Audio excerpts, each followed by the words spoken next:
Hello and welcome to episode 8 of the Infinite Improvement Podcast with myself, Coach Christo, and of course, Coach Andres. I'm actually really excited for today's episode because we've each prepared an answer to a question that I absolutely love asking people. The question is, if you could relive one game that you've played in, not change anything, but relive that experience, what game would you choose and why?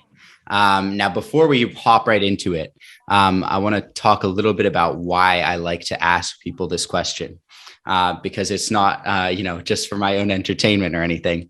So originally, I was asked this question as if you could relive one day of your life and not change anything, what day would you choose? Why would you choose it? And obviously I adapted the question a little bit to be more sports specific, because obviously that's what we're involved with more. But I think it's really interesting to hear people's answers because it's actually quite a difficult question. And often the first thing that comes into your mind isn't what you settle on. I know when I was thinking of days or when I was thinking of games that I would want to relive, I had to think about it for a while. I went through a couple different games, and it's often not a game that you'd expect. It's I don't want to give too much away, because when I get into my story, it'll be a little bit different than expected. But a lot of people think immediately think of like the game that they a game that they absolutely like dominated or something, like a very easy win, but their team played really well, they played very well. That was the first thought that came into my mind.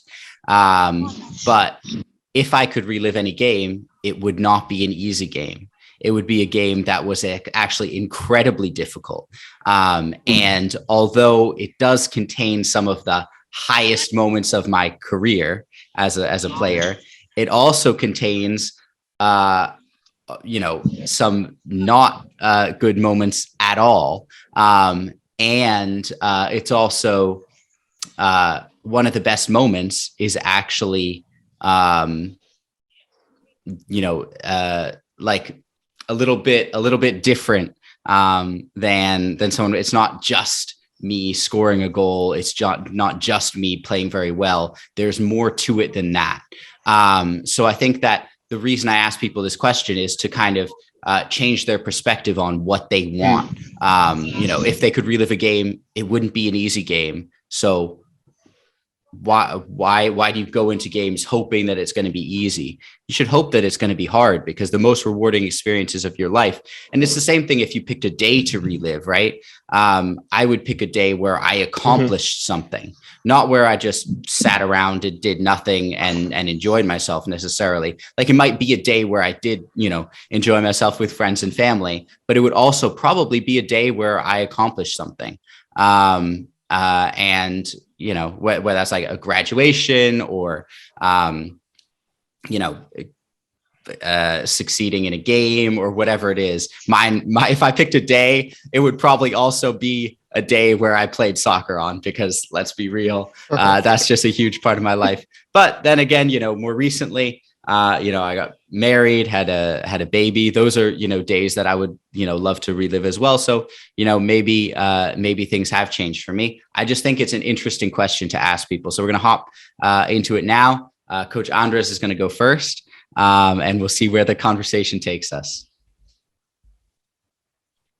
Yeah, I didn't think it was going to be as difficult as it was. I feel like I played since you sent me the question, I played like 5 games in my in my head, 90-minute games. Yeah. To try to pick one, and it was definitely not the first one that came to mind that I was like, I want to be there again.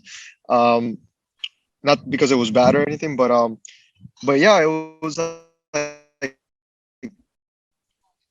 there was similar to ones where like I had a significant influence, whether it was that we were down and then I either scored or had assists and we ended up winning. But I don't know, for some reason it wasn't the one that I wanted to go back to. And to be honest, the one that I ended up choosing, I don't even remember all of the touches that I had in that game. So so my freshman year of college, I was playing for BU, and just to begin with, like the chances of me playing for just any university in America were slim to none. I had the grades, and I had potential on the field, but my status in the US wouldn't allow me to be able to get any loans, any uh, financial aid. The only way that I would be able to play was if there was some private scholarship that was able to help me get into the school. And so that alone made it that regardless of what the college was, just being able to be in on a soccer field, having done everything right, with getting the grades, doing I took the SATs like three times. And not Oh that no. I did well in any of the three, but it was just so difficult to it was just so difficult to be able to meet all the expectations and meet them. And then at the end, still struggle to get into of my status. And the way that I got in is for another time. But I think that narrowed down that the game that I would pick had to be with Boston University.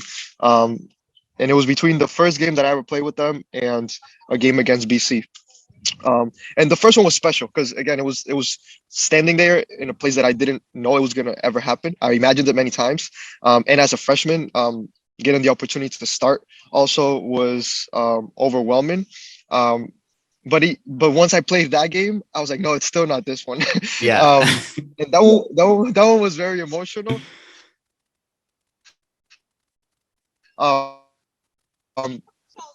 But against BC, and we played at BC, and honestly, like I knew that there was some type of rivalry, but I didn't know enough about like what it was like to be part of it, and like that the stands would actually have significant amount of people. And I got to start that game, and I was nervous because everybody kept talking like this is the game, like we can have a horrible season, but this is the game that we have to win, Yeah. because it's BU versus BC, and all of our teams compete against each other. And if our hockey team loses against BC, but the soccer team beats BC, like Oh we yeah. you get bragging rights and all that. Yeah. Um, so yeah, I remember we played with we had a white home uniform and a red away uniform. I love the red uniform, and so I was even more pumped that I was like, oh, like we get to play BC, and this we even look good on this field. Um, and that's all I remember because the game started, and I remember it being so. I remember moments of it, but it was such a natural experience that like when you think back to a mundane type of day, that like it doesn't just stick out, but you know that you were in your element, that things were just coming out right, and the simple passes, the tackles. I think it was the first game in which I had another part of me that I could get into tackles and change the game with that part of that way to read the game and anticipate well against players that perhaps were juniors or seniors, and me being a freshman, I felt that it was the moment in which I didn't feel talented. I felt that it came out natural, and it wasn't that I necessarily had to. Obviously, I got fit through preseason, and all these things made it so that that moment felt a little bit more natural than not. But um, we ended up winning 1-0. I remember the goal, but I didn't have necessarily the assist or a lot of influence in the actual goal. But I remember after the game, the locker room, it was crazy. I had never celebrated a win like that inside of a locker room, simply because it was your bigger rival. Um, but I think for the reason I end up choosing this one is mainly because of how natural I felt, of how intuitive of how I didn't necessarily feel that like, oh, I'm so good at this, I'm gifted at this. It was like, no, it just happened. Like, sometimes podcast and like we leave the podcast and like, wow, that was a really good podcast, but we didn't necessarily like which word do I use, what do we do? Yeah. Like it just came out natural. So I think that's the moments that I look for now, whether it's coaching, whether it's in my personal life, which are the days that like it's an expression of my inner self and it just comes out natural. um that's the game, man. That's the Yeah. game. I got nothing else. Yeah, I like that. Like one of the things you said was like that you don't remember, like there are probably games where you remember like the touches better, what you did, like being involved in the build up to this goal or, whatever it was, or scoring a goal. But and that's the thing that I like about this question so much is that people like realize that like usually when you pick something, it's about how you felt a lot more than it's about what you did. It's like we'll get into this when I talk about my story, but like, it's not so much about like you scored this goal and or like a goalkeeper, you made like incredible saves all game long. It's not necessarily going to be a game like that. Because that stuff's great, but it's more about the meaning behind the things that you actually did. It could have just been like a game that was very important to the team and you succeeded as a team. And maybe you didn't have the best individual performance. Maybe you just played well. It's probably not going to be a game you didn't play well in, but like, it's a lot more about the feeling than it is about what you did. And that's obviously something that like, I think is very important for players to realize is that it's not just about what you do on the field. It's about, what that means to yourself, what that means to other people. And, how you feel when you're doing it, that, description of feeling natural. It's like when people talk about, being in like a state of flow where everything just comes and you're just like, you're in that zone and you're just like, not thinking and you're just doing it. And maybe like, because you're not thinking as much, you can't remember every single touch. But you don't need to remember every single touch to know the feeling of being in that game, playing well, being part of something bigger than you. And also like, obviously, I haven't spoken to many people who have told me a game that they lost would be the one that they wanted to remember, although it has happened. And like succeeding as a team, even though like you didn't score the goal, or you don't remember necessarily being like super involved in that goal. But you remember being in the locker room afterwards and celebrating a win like that with your team. Like at the end of the day, it's all about, you can succeed as an individual, but in this sport, the only thing that matters is, succeeding as an individual within a team environment and helping that team succeed as well, especially once you get into college and, and beyond that. Obviously at younger levels, I can understand players being a little bit more individualistic, but once you start playing at a decent level, it becomes more and more and more about the team. Yeah, and I think many times the younger we are, we try to look for these moments, whether it's in training, in a showcase, in a game, in which we do something that's Amazing, out of this world and it's out of our reach, something amazing that like puts us on some sort of platform. And I think going back to the how natural it is, I think when it's natural to you, when people on the outside are watching, that's when you actually might stand out. And if you're actually pushing and striding and pursuing standing out, I think that's when you start to add distractions to your natural creativity on the game, your natural talent. And so I think when I think back to that game, I do remember the coach actually pulling me because my family went to watch me. And so they didn't speak. My family doesn't speak English very well, and the head coach was saying hello to them, and then he pulled me aside and he was like like tell them that we made the right decision with having you and playing you today in this position, and that you're outstanding. And so that actually makes me think that like in the moments that you don't feel that you're standing out, but you feel that things are playing out as natural as they come to you, you might actually be standing out at your highest potential. Um, and it just takes me back to like stop pursuing, stop chasing. This guy, I was reading a book the other day, and he was saying he was talking about imagination, and that everything starts in your imagination, and that anything that's in the world was imagined first. Like the iPhone was imagined by Steve Jobs before it actually comes to life. Today we imagine that we're going to be on this podcast, but until we bring it to actually to real life, but it all starts in your mind. And he was talking about yeah, and like for some reason in my imagination I can sing like Adele. The only problem is when I bring it out, I don't sound like. And but in my imagination, I'm Adele. I'm the guy version of Adele. And so there's this moment that from imagination to materializing this invisible stuff, that we can get choked up.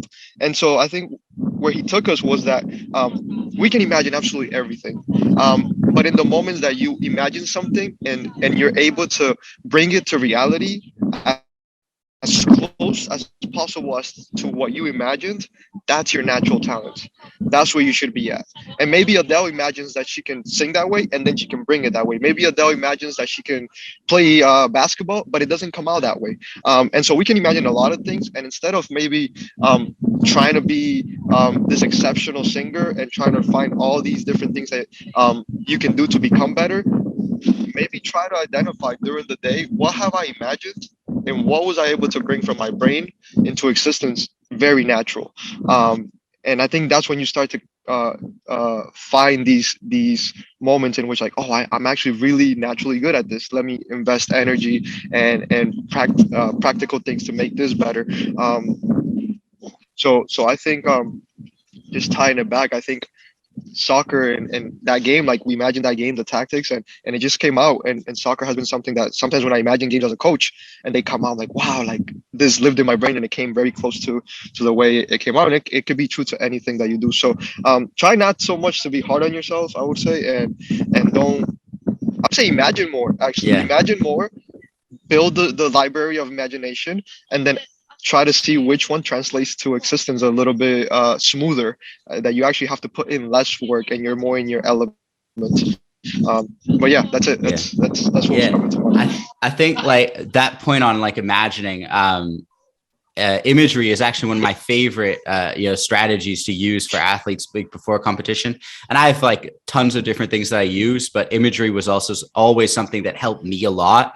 And that's actually like a lot of evidence that like if you think about, like, say like you're about to play a game and you take 5 minutes and you think, like you close your eyes and you think about, scoring goals or making tackles or saves or dribbling past defenders or whatever, whatever it is you think that you're going to do on the field, that will help. That makes you play better. Just having that, like belief, like seeing yourself do those things will increase your confidence, will help you play better. So, your mind it can be a very, very powerful weapon. Can also be, your worst enemy. It's up to you how you use it, right? Like you can imagine we're horrible things. And go from there. We're incredibly talented. And like you imagine horrible things and you can actually make those horrible things happen. There's a lot of people that create a lot of harm too. And it's just using that power that you like, I imagine this thing and I wanna bring it to life. I'll just one last thing that I remember from that guy that thought he was Adele. He was saying that like there's this it's imagining, risking, and then creating, and that risk is in the middle, and we don't want that. We don't want to risk, maybe because you might get rejected or because you won't end up taking on the player or scoring the goal or making the assist. But actually that moment of risk exposes you to come to the conclusion whether what I imagine is it something that I naturally materialize, or is it something that culture has built? Maybe I want to be Adele because I want to make as much money as she makes. I want to be a celebrity, which then takes it to the reasons you're imagining some of these things are not aligned with who you actually are. And so risking and making a fool out of yourself with whatever you imagine actually starts to cross out the things that maybe you're not supposed to be, and that maybe they're being influenced by something that's not you. So imagine, risk, and then you'll be able to create. Yeah, absolutely love that. And I've said this a lot, but I'll say it again. Like, making a fool of yourself is one of the most underrated things ever. You know, Yeah. you absolutely have to make a fool of yourself, and you have to be okay making a fool of yourself. Just the one thing I want to really quickly go back to that you touched on was, standing out by just like playing naturally. I get a lot of questions from athletes asking, like, how do I stand out at a trial? How do I impress my coach? And like, the first thing I always say is find a way to help your team succeed. And it's like the complete opposite of what they're thinking. Like, they want to stand out from their teammates. But no, if you can elevate the level of your team, if you can elevate the level of your teammates, that's what coaches want. Coaches want players who make the team better. They don't want players who, will stand out from their team, like individually. Like, you stand out by helping the team succeed. So like, you're going to a trial, find a way to help the team that you're playing on be successful. That's what you should do. It shouldn't be about like, oh, I'm going to score this crazy bicycle kick, that will help me stand out. If that's the way you're going to help the team, then great. But it is about, but it will come natural. The bicycle will only be to, if you're forcing it, if you, every time the cross comes in, you're going for a bike, then it's like, I don't know about this. Yeah. Lately there's just this idea of pursuing has become so, I've come just against the idea to pursue. I think you have been equipped with everything that you need to express what your talents are, whether it's on the field or wherever it is. And I think the idea of pursuing makes it so that I have to go look for something that I'm not and become something that I'm not. And it's even like it's engraved in the Declaration of Independence, like the pursuit of happiness. The moment you pursue happiness, you're acknowledging that happiness is not here.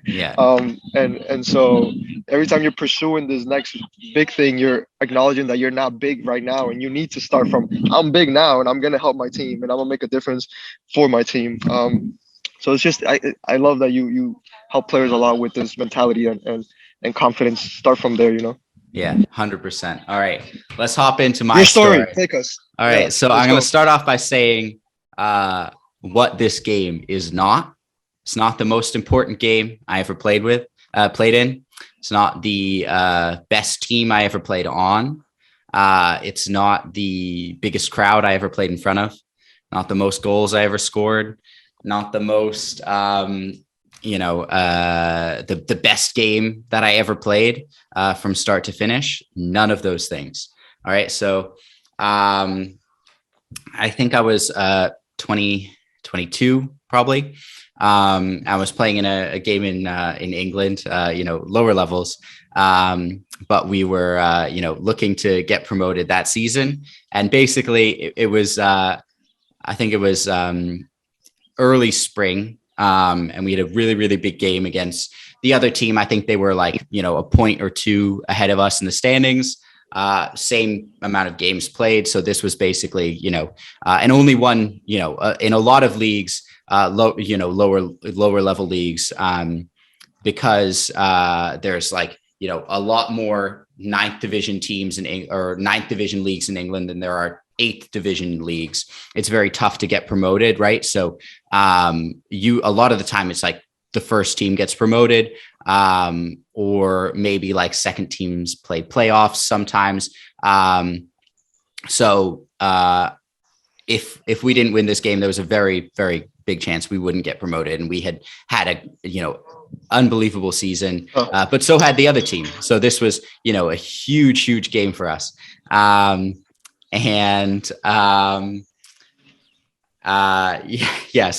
I was playing for Eastwood Hanley. in England, playing. I believe we were playing against Penkridge FC, something like that.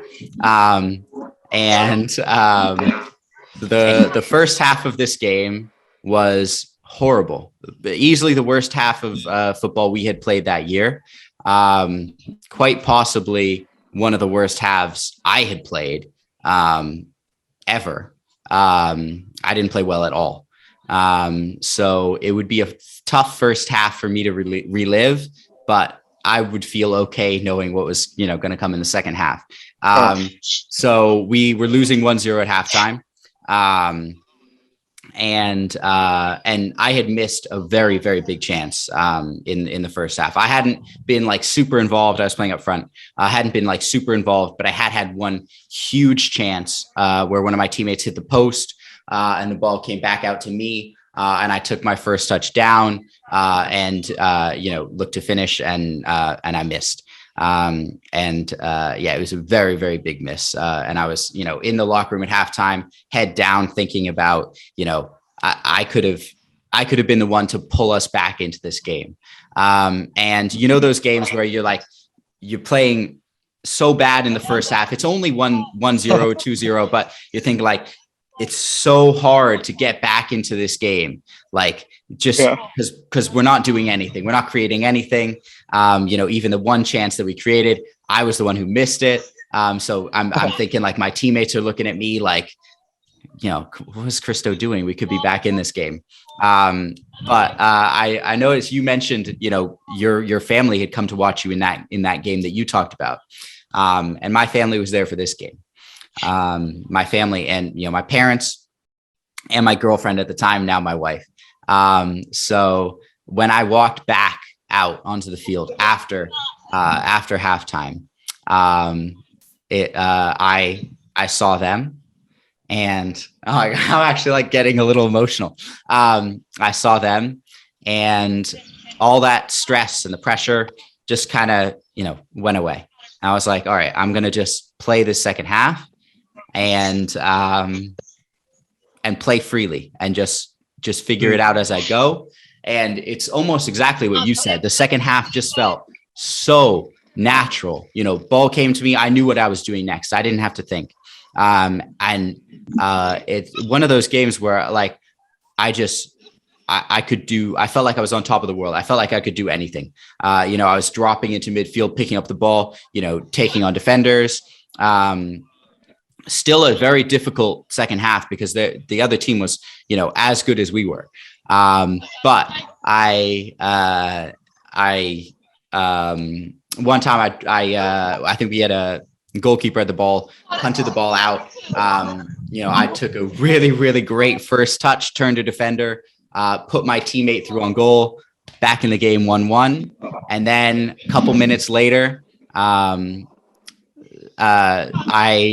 dropped back into midfield, pick up the ball, took it past two defenders, and even though maybe not every touch stands out perfectly from this game, this play I can remember. I could live this play all day long. The contact, you make contact with the ball and it's just literally perfect. And I can see that ball, just floating towards the net. And it actually was near post. So, post is there and I'm shooting from over here and it just goes barely just clips the post and into the side netting on the other side. Whew, it was one of the best strikes of my life. And we ended up and I scored that goal. My teammates are running towards me, to celebrate. It's pretty late on in the game, probably like 5-10 minutes left. And I run over to my girlfriend, and kiss her. And then I go and, celebrate with my team. And that's the game. We won 2-1. We got promoted that season.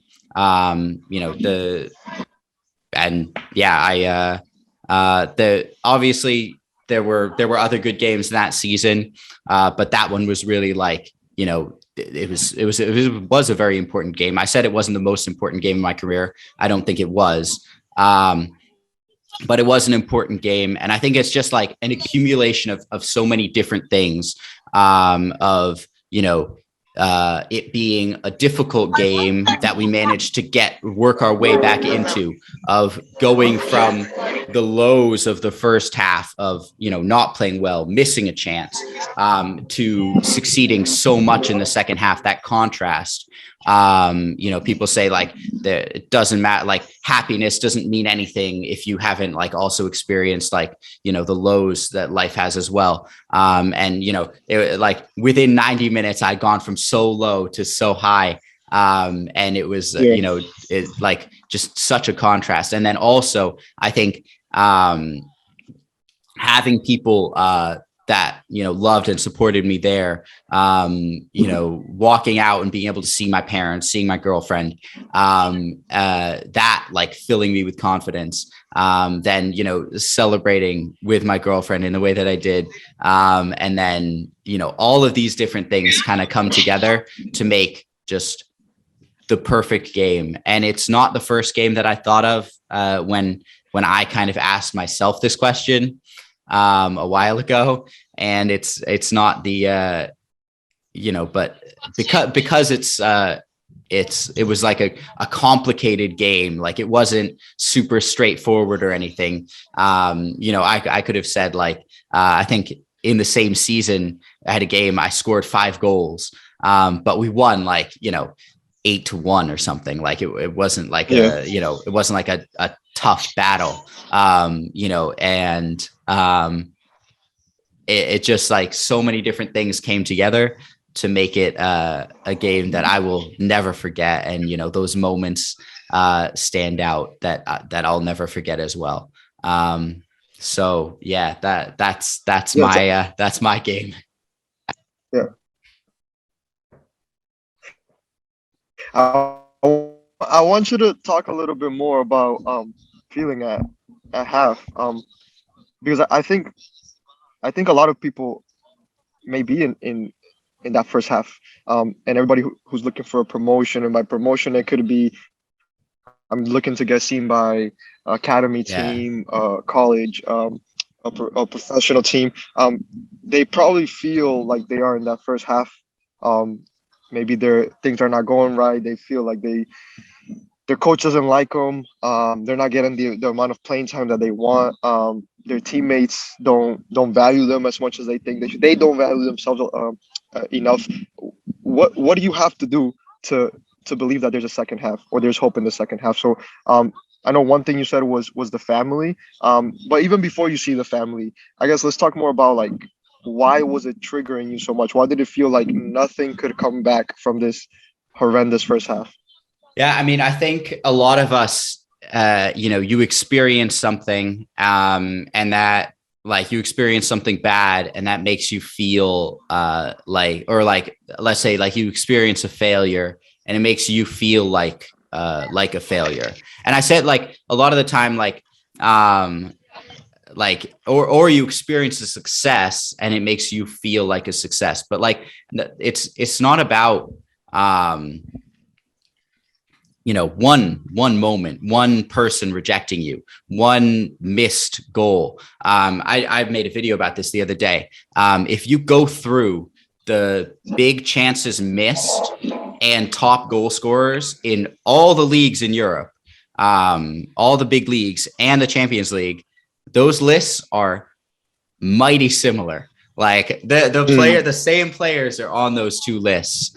And I think that like, it's a cliche to say that like, no one gets anywhere without making a lot of mistakes as well on the way. But like, it is so true.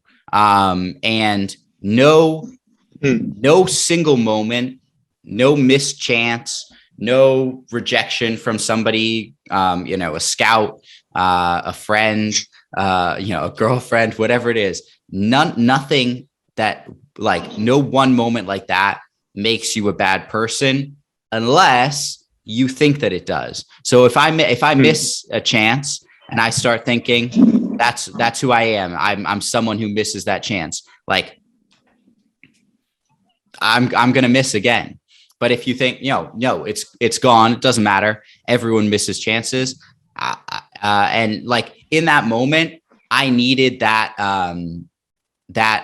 mental reset of, Injection. yeah, exactly, of Yeah. seeing my my friends or my family, my girlfriend there, to just kind of like, I don't know, bring a little bit of perspective, I guess. Yeah. And for some people, maybe seeing their family could be like an experience of stress. I know that, like, some I've worked with players who never want their family to come to games, but for me, it's never been like that. For me, it was like Yeah. being a little kid again, because my family weren't able to come to every game I've ever played in. But when I was when I was like 10 or 11 or something, they would come to every game and I would look over and they'd always be there on the sideline and, supporting me. And, my dad would get me an ice cream after the game, whether we won, whether we lost, he didn't care. So, just like it made me feel a little bit like I was, a kid again. And that's what I needed in that moment. I forgot to mention this, but actually, the penalty miss that we talked about a couple weeks ago,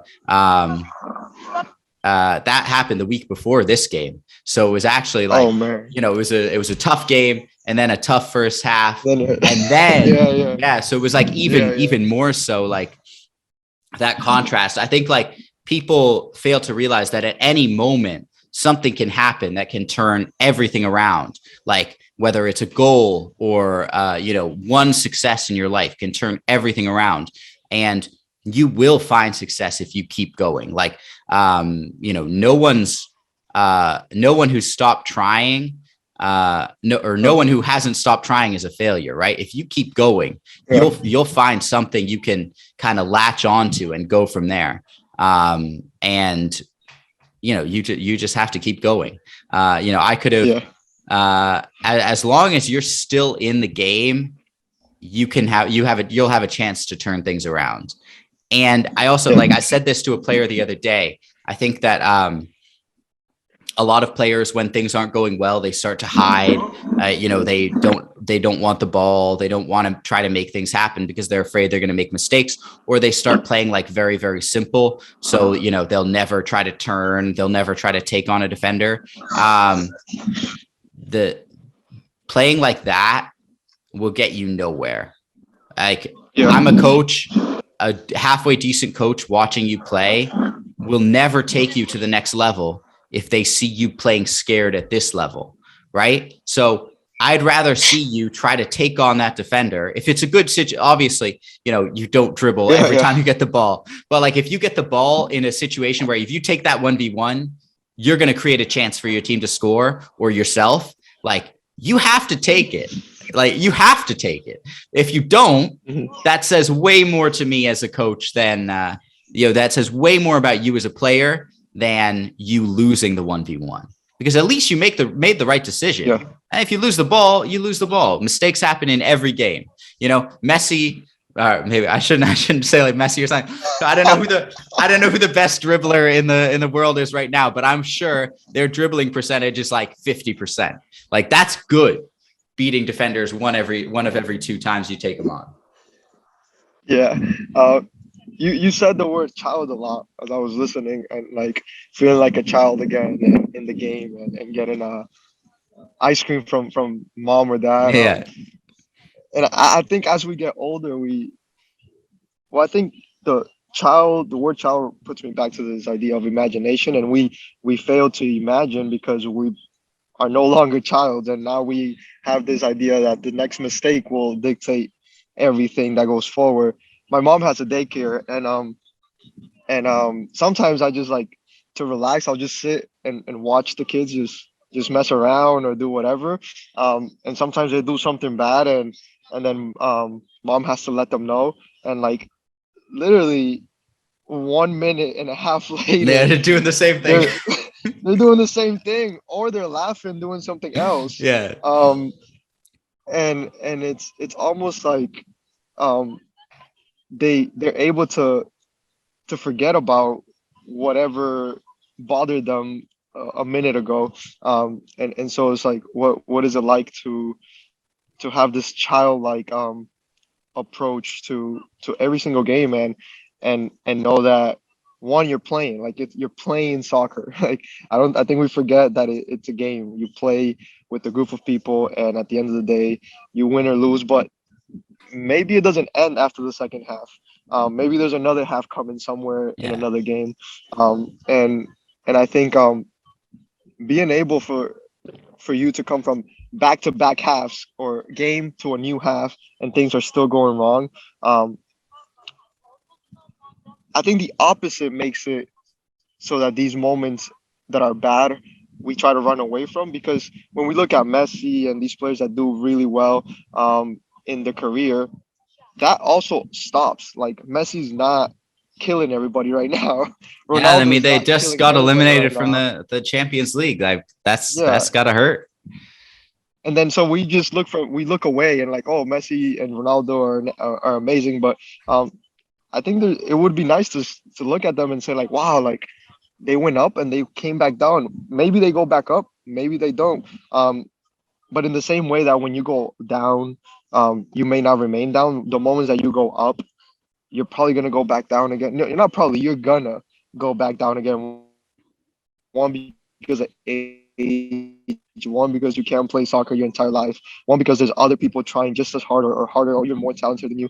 Um, and so identifying that even in those high moments, you're gonna go back down. And I think it has to do maybe with the stories we're told when we're young too, because that's when we start to get corrupted. Like I don't know if I mentioned it last time, where like Kobe was talking about um, the Cinderella story, and like it has a happy ending, and all these Disney stories have a happy ending. Um, but that's not reality. Like Cinderella and her man probably fought 2 days after that happy Yeah. ending, and they might have not talked to each other, or one of them might have got sick, and things went wrong. And so the story continues, whether it's good or bad. We just happen to cut it at the highest point, and we're like, okay, it's over, and everything should stay like this. Um, so no, I think it's really it's a good story, because I want people to dwell in that. I would like people to sit on that first half, um, because that's you have more first halves than you have second halves. Like you from your story, Yeah. there's significantly more of these moments that taste bad than these other ones.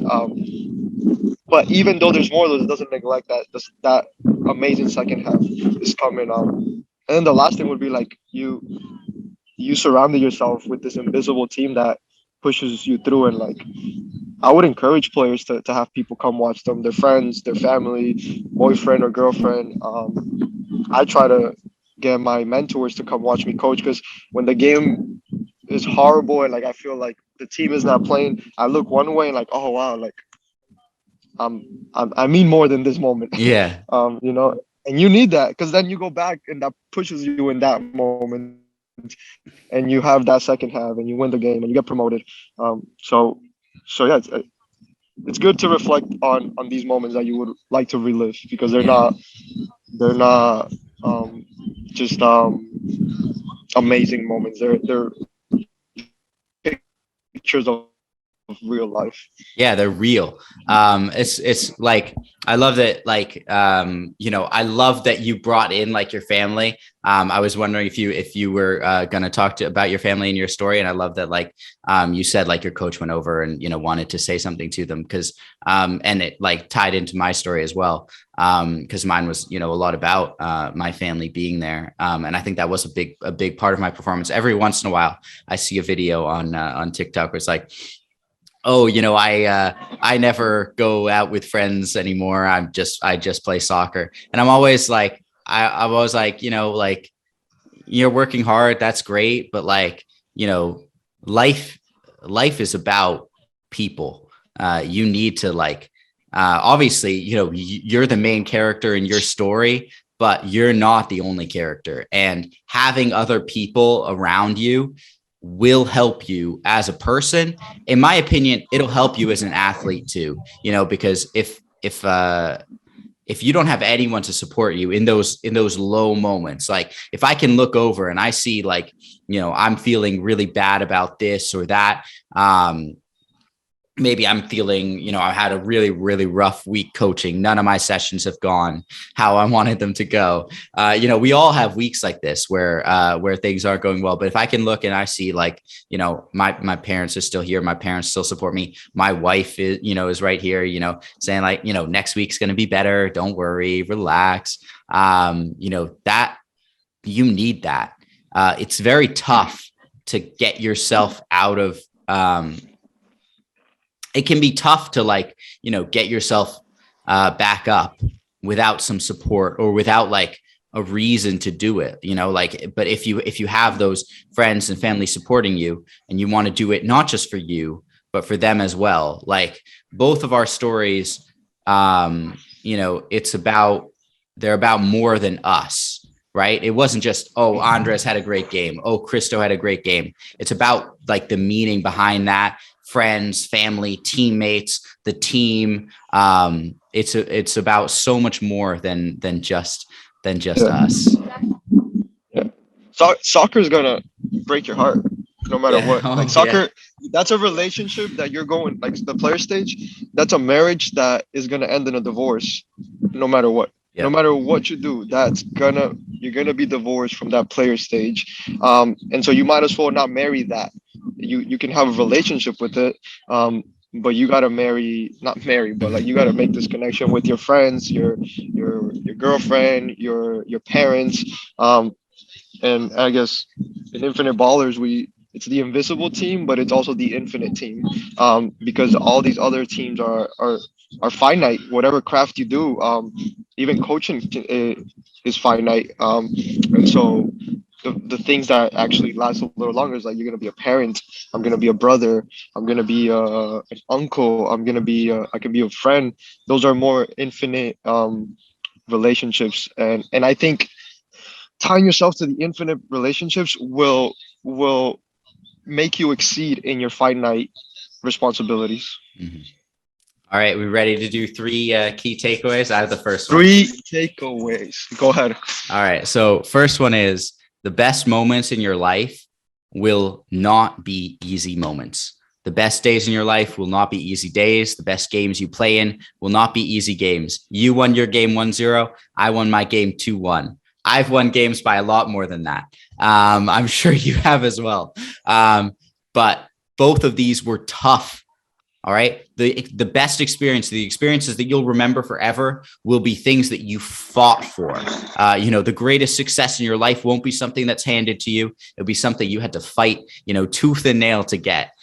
So when you're in that situation where you're losing a game 1-0, or, you're playing a game and it's 0-0 and it's a really tough game and you go in the locker room at halftime, you should be psyched. You shouldn't be, what? Like, I can't believe we're going to lose this game 1-0. You should be, how good is it going to feel when we go out there and we turn this game around and we win 2-1 in the second half, when we play the best second half we've ever played? That's the idea you should be thinking. Like whenever a hardship comes, you should be thinking, how can I turn this around and how good is it going to feel when I do?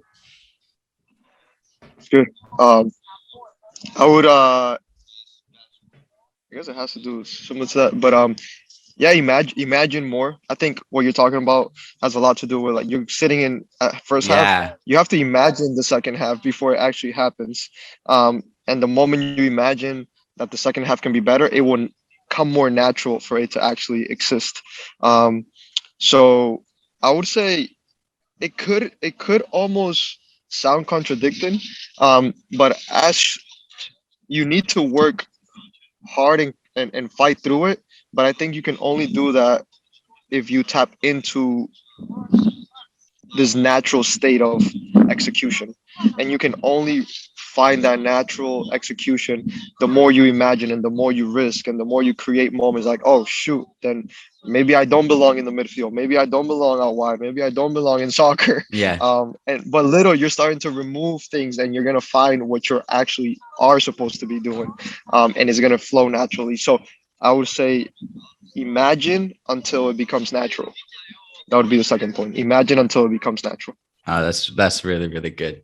The third one, I'll let you take the third one because I took 2 last week. Unless you don't have one. All right. No, I think that literally just, what we were saying, before. It's about more than you, and whether that's like, success as a team rather than success as an individual, which becomes more and more important the more you play. Whether that's about, realizing that you as an individual, obviously you matter, but involving other people, having other people in your life, and sharing your success with them.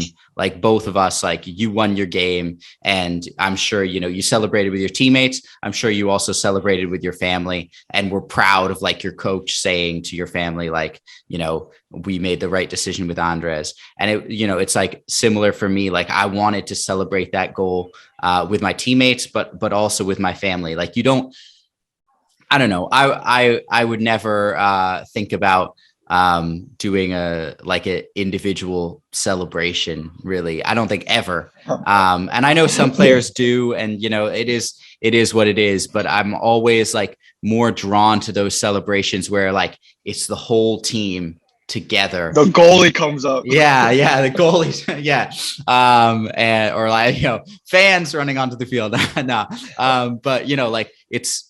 The game and your life, it's about more than just you. There's other people involved, other things, and just like realizing that sometimes, even in like a moment that you'll cherish forever, sharing that experience with other people can be really, really, I think it's a really good thing, and having people to share it with is important.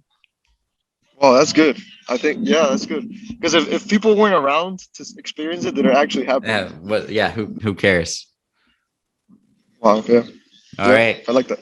All right. Well, thank you for listening to episode 8 of the Infinite Improvement Podcast. We're gonna be back to weekly now that I've managed to catch up a little bit on some sleep. So yeah, we'll be back again next week. We are on YouTube, Apple Podcasts, Spotify, and Amazon Podcasts. So yeah, check us out. Leave a comment on YouTube or a review. And we'll see you next week. All right. Peace. Sounds good.